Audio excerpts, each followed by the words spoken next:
fast food tasi minute e te ai le valu. Ta alofa Samoa, au e whaafonga mai le prokalama masani, o le Uila Sa e Faiai lea ia so tainai, tō nai taitasi. Ia malo lava le awhio mai, ia ma tato awai fo i tato prokalama fo i masani. O lo whaia lea i la loifo le ala leo si fongo tai au fou. Ia o na aso tō na i luas fut, o le aso luas fut tasi o kuso. Ia, ai le i a mataloa na le tato prokalama. Ia e mua o na si i le vi inga mal whaftai i le atua. O na o lana tau singa alofa ia te i tato lana whanau. Ia o lea Samoai, ia o mai, se i tu whatasi o tato loto. Ia a le la saunia fo e le sunga le wao. Ia po le fionga fo le whatonu, ia tula epa whaftai sua. Se tato talo, e a mata ina i le tato prokalama i nea fiafi. Na tato amata le talo. Whawhitele le tuano mātou tamai lo walofa maroanga le lei. Whawhitai i lau mea lofa o leola, ia i mātou i aso uma.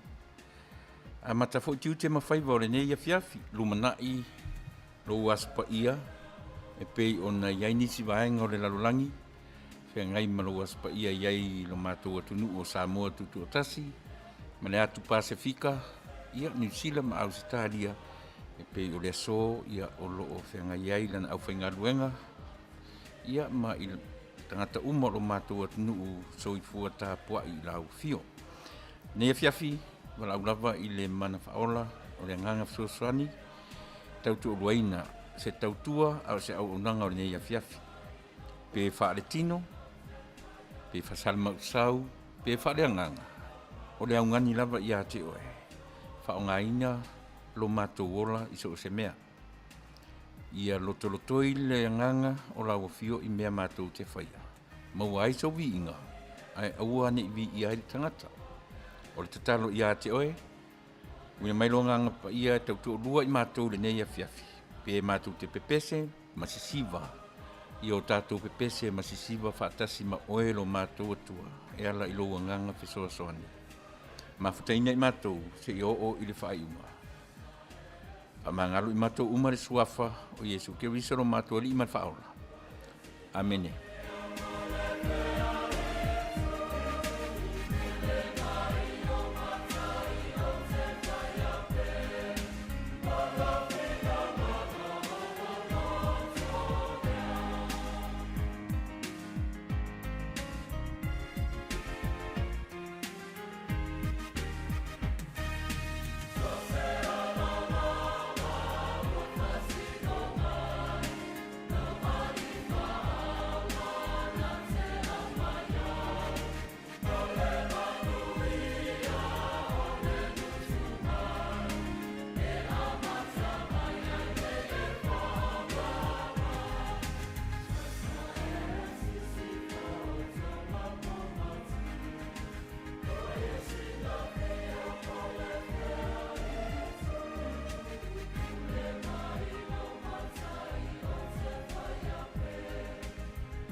Whaftai atu i le sunga ia i whaatonu ia mo le amataina fo i o le tātou prokalama ia po le tātou e wanga fo i nea fiafi le talo ia whaftai fo i tātou o mafuta ia le vave mai fo i maua le teimi a mata a wai o le a mata tātou le talo ia na alu e ala i le tātou prokalama ia au nei teimi whatalo whatu i le tātou au mafuta ia i se mea lava o mafuta mai ai tua whao le nei laulangi, ia whatalofa atu. Mata mai lava i au na le atua, ta māma tina matua, o mai masani, ia o a inga, o loo a mai mua mai, mafuta mai, i so se i tua o nei laulangi, ia e whatalofa atu lau plokalama o le Uila Sa. Ia te o tou malava, malo, whawhitai lava le mafuta mai, whawhitai lava le fia mai. Ia, o anga i o le plokalama o le o anga o whawhianga, e le tatou plokalama o le whawhia, ia i aso tōna i taitasi nei Amerika. Ia, ai lani o fia, ma ai fia, ia whaale mai i le low likes, a lofa mai ia makea ata. Ia ma share atu foi i le tatou live. Ia i lātou o loo fia maua le ata. O loo fia maua se fia. Ia o ia malai o le Uila Sa e maua le fia. O loo live atu le tatou plokalama, ia i lalo le ala leo o le siufonga o le tai au fou. Ia o le matou au ngā lurue fo i neipo, ia o le sunga fo le whatonu, ia tuila epa whaftai sua, ia ma sion whaltua, ia soli sua. Ia Maunei, Maina, ia o le atau tua o e Samoa neipo. O le pese ni la ratu, ia e whaalau i tele, e le matou whatarofa, ia te o tō umalawa na leo mafuta mai fo nei taimi, usi mai whafonga.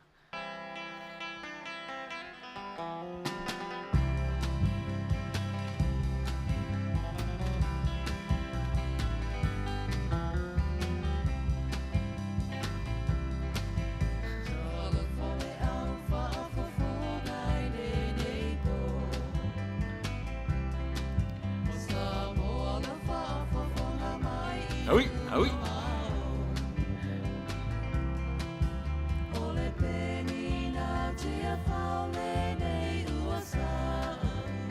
Io e au e whafunga mai, ia, musika mani mai, penino tia whau. Hi.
Yep.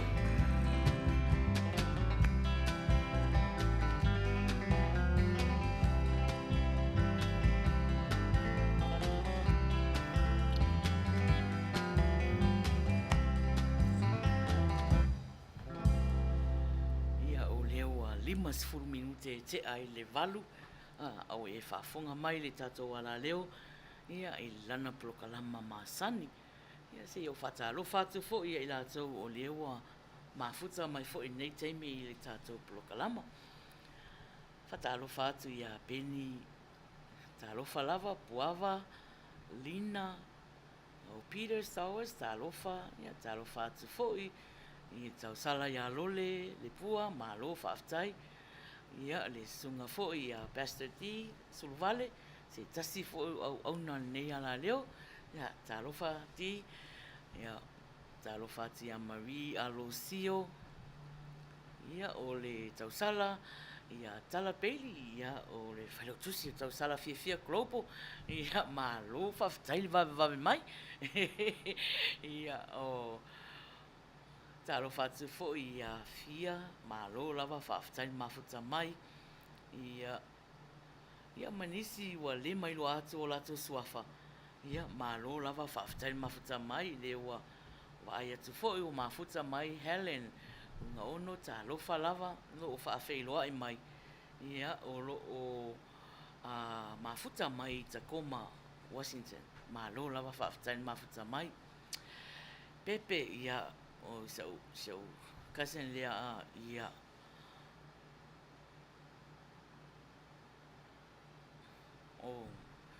ia wale ia o le a whapea o ia o le a se pese e molmoli ana lo whaanga ia roof whanua o lo whanmai ia o le a lo whatu fo i moe talo whatu tau sala ia o hana la vem tau tia ma lo whaftaili mafuta mai eri ta lo lava ia ma lo lava whaftaili mafuta mai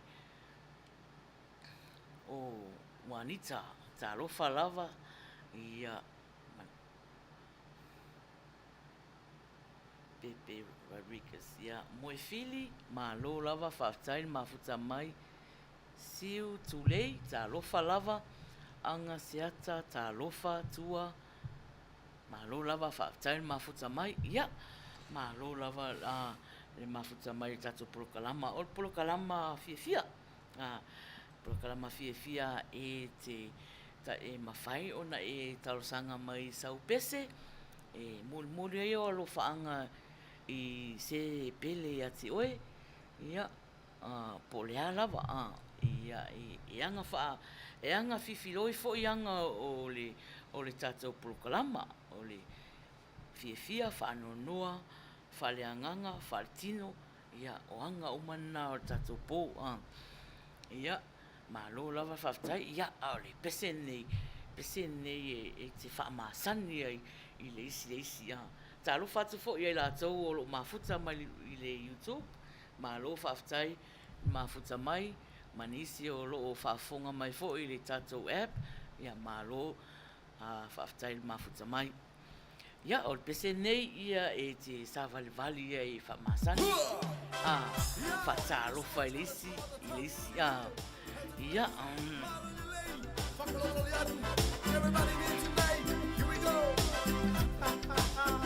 talofa nina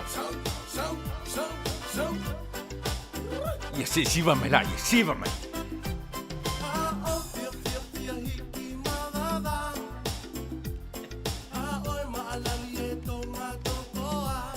talofa tonga ia e loa le nei e tato aiti o lo iai fuinisi tato uso mai tonga o mafuta mai ia talofa lava pe iso piko kongari ia o le pele te whai atu o le te tei atu tato pese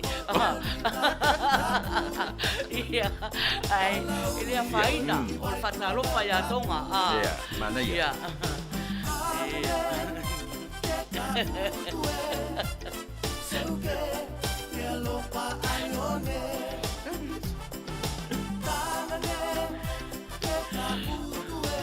lo falava ia te o uma lava mafuta mai ioi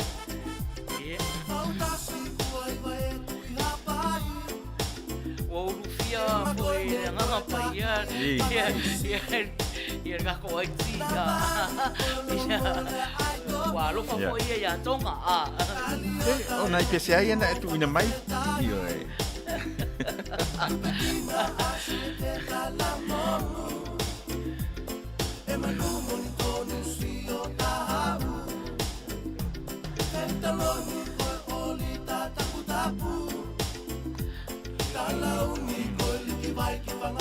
alofa atu ia alofa neria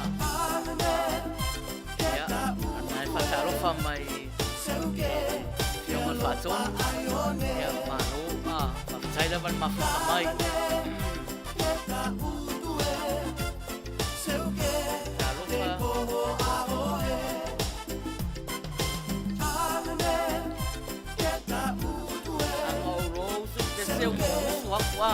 Ai na ame le pese o te lo usu. Le tau pese le lo usu.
Ia malo lava io o anga whawhiwhianga whatalo whatu ia se lama malo lava whawhetai lava mafuta mai ro mafuta mai me ro mafuta mai e San Diego malo lava ia o anga na o le awhiawhi nei io o anga whawhiwhianga ia ai o le pese le la tātu o pese le mole atu ai alo whaanga le Uila Sa ia mo o tōu manawa nā mafuta mai ia usi mai whaafonga.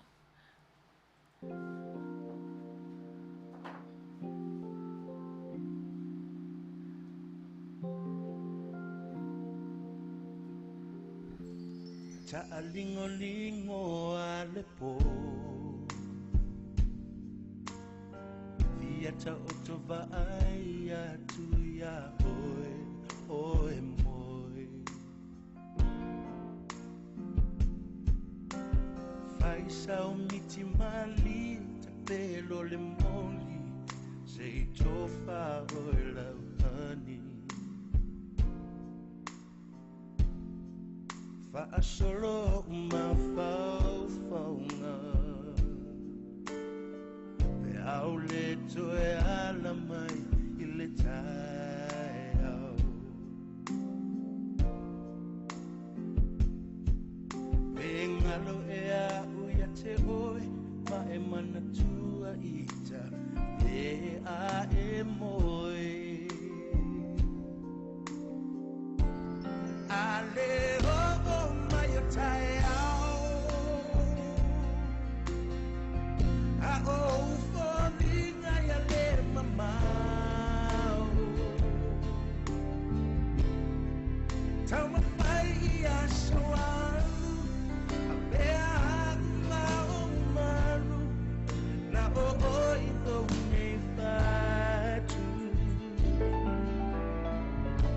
wa ato nei tino o le tawa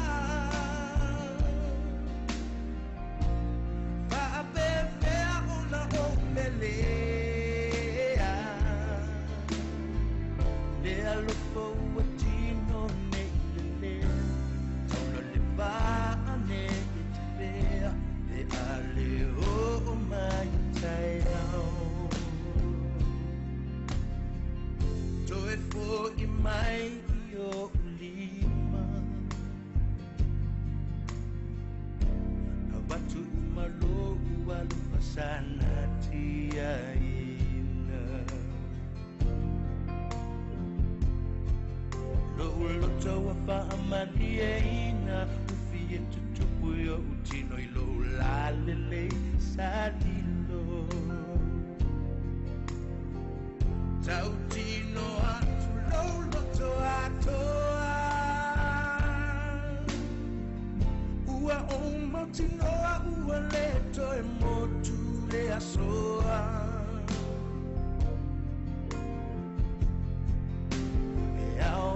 Faiai loa lofa ua mautinoa E ai se isi avanoa Ale o mai o tae ao A o folinga e le mamao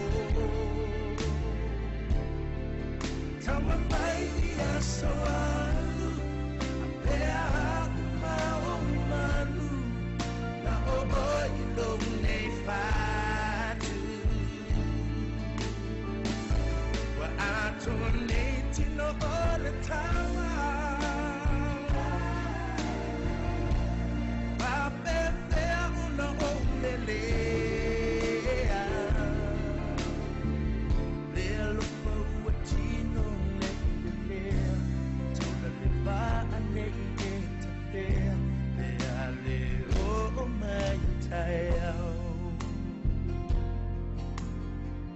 Tautino atu ia te oi O folinga matengo moi Pea leo o mai o tae au Ioi, pese, le tama pese ua whailangi fōlang tātou te mana tua I lava ia sia li I fōi o whailangi fōlanga ia Ben Vai ma lo lava whaftai le tātou ati ia mōre tātou pese tālo whātu whātua ia reisa whaia o mafuta mai ma lo lava whaftai le mafuta mai o pese nei ia o nau le na o wa ai atu o le talosanga mai e pepe o le whai mai moli anu alo whaanga ia I se tasi fōi o mātou nis o lo o whamai ia pese la nei pepe ia moli o lo whaanga ia rufo au whato o toli o ia I mautau ngasi usi me whafonga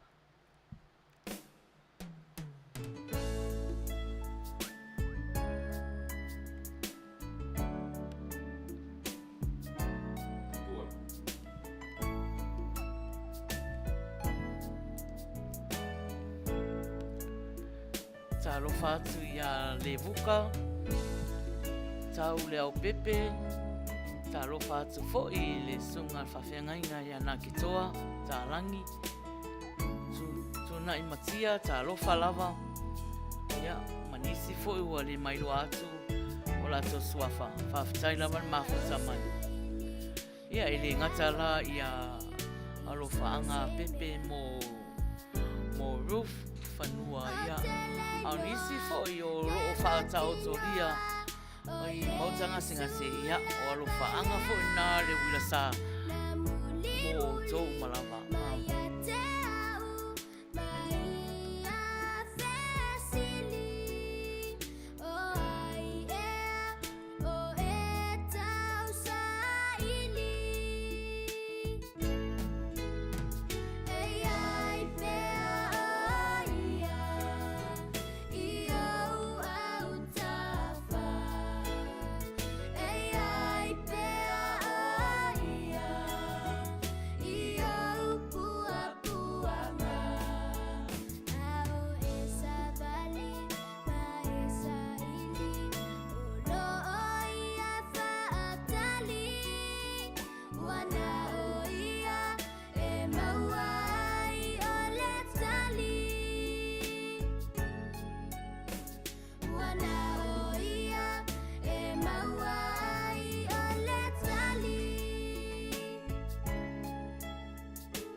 ia o le pese mo le ero whaanga a pepe ia mo rufolo whaatau toria mautanga singase ia le ngata ia aolo whaanga fo ia le Uila Sa ia mo i lātou umalawa o loo maua i le tino mai ia aolo whaatau toria i mautanga singase ia po a inga fo ia malo lava whaftai le mafuta mai ia te oto whaftai whaafeiloa i mai ia ao le pese ne la tai natu Marie Alosio o Puava Alfosio Mangasiata ia o la ua nei ia o manao tātu se pese lotu ia o kaula ngonga singa mea ia lea ia masalo langa lai aso sala tau temi nei ia pese nei mo o lua o si mai whaafonga.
Ia, whaatalofa atu i a mama, whaatinao tau sala fia globo, ia lewa whaatasi mai talofa lava mama, ia whaafitai fu i whaafeiloa i mai.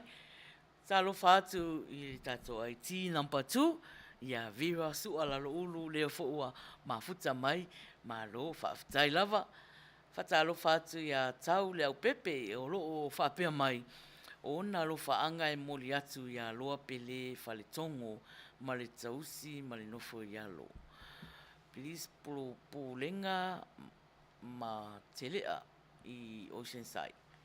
Ia, atonu e leo silafia fo e tau leo pepe. Ia, e pe o le fionga ia pele loa fale tongo na whailangi fo launga i le amatanga o tausanga nei Matanga tausanga nei wangana ai o seisi o seisi loa pili whalitongo le e moli ai lo whaanga leo pepe ia ai nā le whaailoa atu lava o nei e lata i fōi lau whale ala whale whasalau nei i le awhionga ia loa ia a whatalofa atu i a tapunuu ma lo lava whaafitai le mafuta mai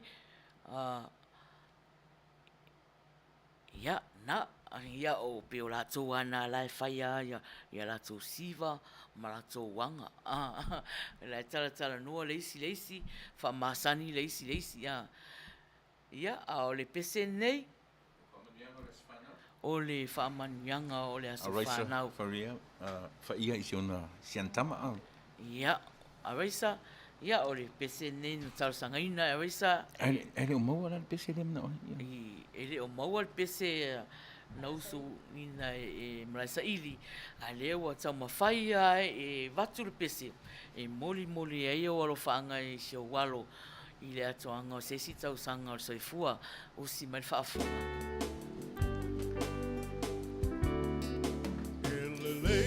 so mawana whaia le atua a ese ai o le nei aso malona taua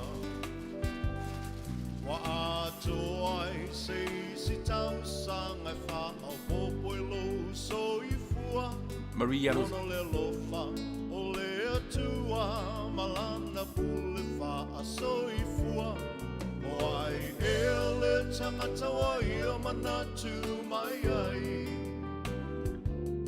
Le tele o nei tau sanga wai a foa i mai Fohi le atua le vi inga le wha manu ma le wha whetai Aua no mea matatau wai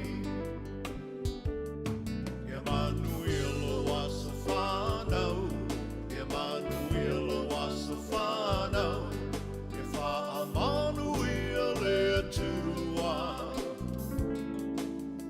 I lo waso whanau Ia Manuia to waso whanau Ia Manuia to waso whanau Ia wha Manuia le atua I toa so whanau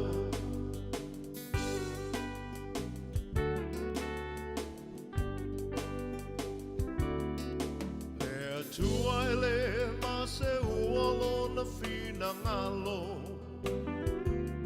A sa moli le nei aso e ale le tatalo Le atua whaafofonga tatalo O le atua e tali mana o ia fo'i E mali e ai o tātou mana o whaafita o le whetai ai le o langa O mai o le tino e tapatau tali ai le malanga Whaafetai Le atua I lana wha malo lo mamana Mai malo si ai maula I le tele o nei tau sanga Ia Manuia lo waso whanau Ia Manuia lo waso whanau Ia wha Manuia le atua I lo waso whanau Ia Manuia to waso whanau Ia Manuia to waso whanau Ia wha Manuia le atua I to waso whanau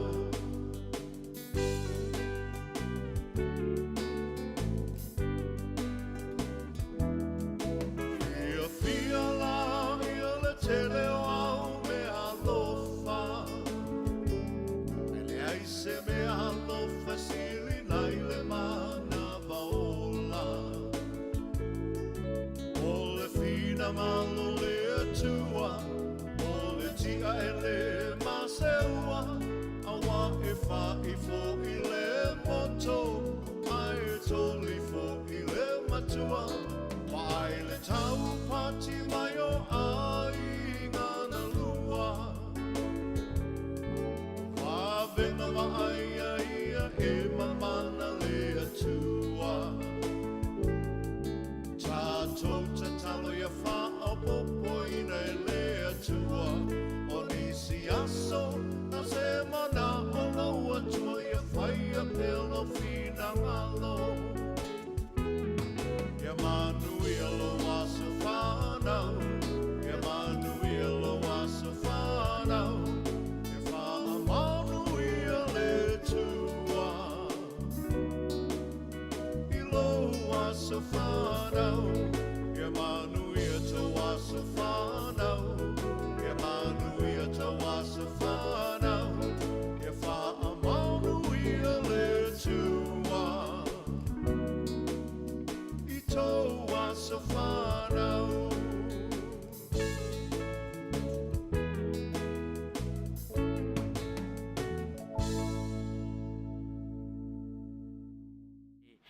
Ia nā leo wa tali mai a tau ioi. Ia a tonu i a fu I mai loe naitu ia o le sina talana a.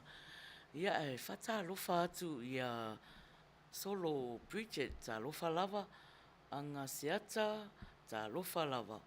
Ia manisi au le mai lo atu ia lato suafa ma lo whaftai mafuta mai o le prokalama nei o le prokalama le Uila Sa.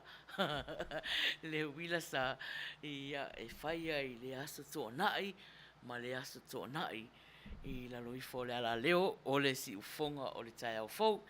Mama o e whafonga mai ia pea masina to 5 minute ia ona e wala au mai fo ila ia e tatala ia le ta fesili fo nei po ia po le afo se pese o le ai e pese nei po ia mo le sile fia tata o mafuta na faile ta alonga le Uila Sa e te wala au mai usu sau pese ia ai no so tina lava e to anga e pese mai o le la ia o polkalama lava le Uila Sa e fai le aso tona me tona e pese alo tina e pese alo tina e mata le ia What is this? talo fatu ia tua I tai masi pau talo fatu ia na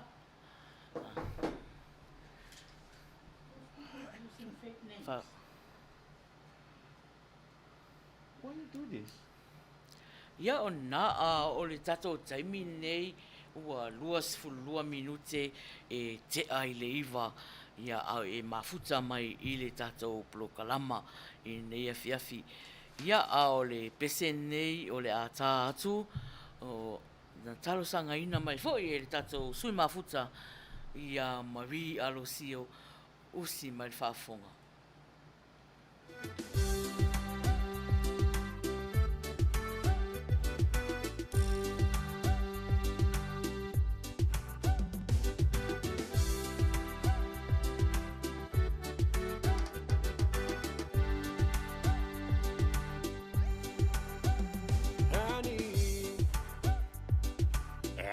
Te popole petelo to bye bye.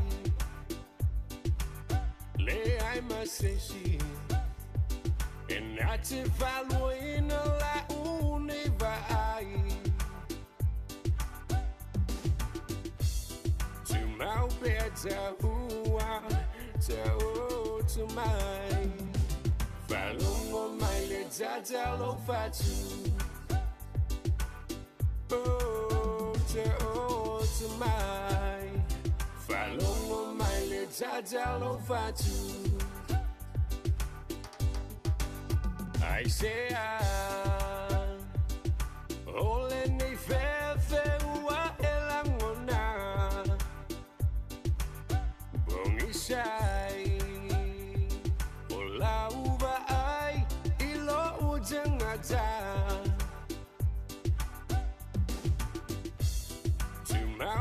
te hua, te o tu mai. Falongo mai le tata lo fatu. Oh, te o tu mai. Falongo mai le tata lo fatu. Fia falongo le pa o me lo fatu sola le fefele me se mata u fesanga ta u pe o lupe lungo vanu pa sa mo mai o finga ta sunga ngangu o ai ika ngamu pe o ma po fongo stanga te falongo langu ai le ai o lo fa ma potane nga ya u ke musu o ma mulu au ka fala pa pa ke fusilo wi manga ba mai maulo fusi pa u solo lo mata le piccolo mi chiafu e lei lo e sei si na wa e lei lo e wo na wa Oh, te o tu mai. Falongo mai le tata lo fatu. O tinga. O te amo ese uma le mama fa. O te loina. Le ma fatia ma tu tinga. Mau peta ua, te o tu mai. Falongo mai le tata lo fatu. Oh, te o tu mai. Falongo mai le tata lo fatu. Oh, te o tu mai. Falongo mai le tata lo fatu.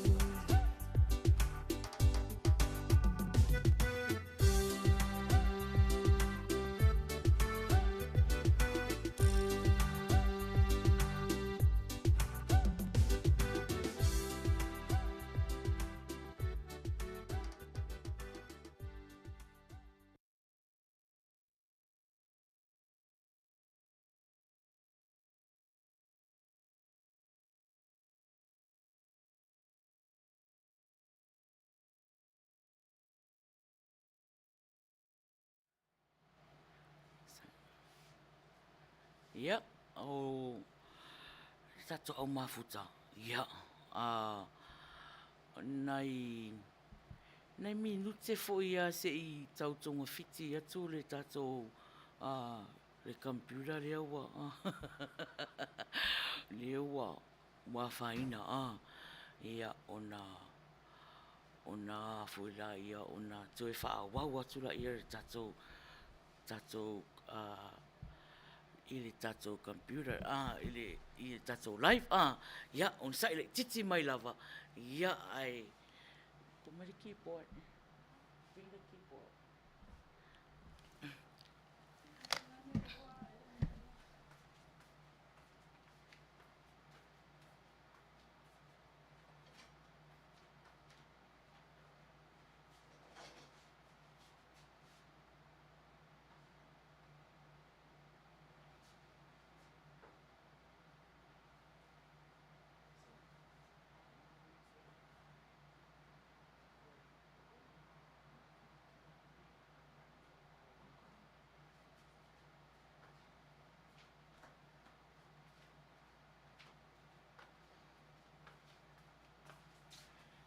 Ia, whamaluru atu le tātou au mafuta ona wa iei fo sina mea wa tupu whaafua sei fo I le tātou whale whasara lau nei o sofa ia fo I le tātou whale nei. Ia, ai o le se whaamaluru atu nai le tātou au mafuta. Ia, ai o le whaamutai I le tātou le tato prokalama ia se I aulia la soto nai ia ona toe tato mafuta fo ilia ia ai mo nei po whawhetai lava tato o mafuta le a fio mai ia mamai mo mai I le tato prokalama ia whawhetai lava le whaawanoa ina o tau taimi ia ai whamaruru atu ono o mea le maalofia wa tupu whawhosei. Ia, ai Manuia tele whainga malolonga Samoa, tō whāso I fua alofa tele le Uila Sa mo o tou malava tō whāsoifua.